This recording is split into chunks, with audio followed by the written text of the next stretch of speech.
ঘরে ঢুকে হাত পা বেঁধে নাবালিকাকে ধর্ষণের অভিযোগে যুবককে দোষী সাব্যস্ত করে সাজা ঘোষণা করল মালদা জেলা আদালত। অভিযুক্তের যাবজ্জীবন সাজা ও অনাদায় আরও 50,000 টাকা জরিমানা করা হয়েছে। আইনজীবী সার্থক দাস জানান, ঘটনাটি ঘটেছিল 2022 সালের 27 মার্চ। সেদিন রায়হান শেখ নামে এক তরুণ এক নাবালিকার বাড়িতে ঢুকে হাত পা বেঁধে তাকে ধর্ষণ করে। রায়হান নামে ওই যুবক নাবালিকার বাবার সঙ্গে লেবারের কাজ করত। সেই থেকেই ওই পরিবারের সঙ্গে পরিচয় ছিল রায়হানের। ঘটনার দিন এ নিয়ে ইংরেজবাজার থানায় অভিযোগ দায়ের করেন ওই নাবালিকার বাবা। অভিযোগের ভিত্তিতে পুলিশ রায়হানকে গ্রেপ্তার করে তদন্ত শুরু করে। 17 জনের সাক্ষীর ভিত্তিতে আজ বিচারক রাজীব সাহা রায়হানকে বুধবার দোষী সাব্যস্ত করেন এবং আজ তার সাজা ঘোষণা করা হয়।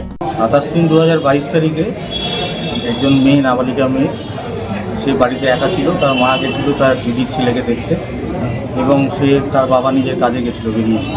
এই সুযোগটা নিয়ে কিছুক্ষণ পর বাড়িতে এসে মেয়েটিকে তার হাত দিয়ে জামা খুলে হাত বেঁধে মুখে ওড়না গুঁজে ব্রুটালি রেপ করে এবং তার প্রফিউজ ব্লিডিং হয়।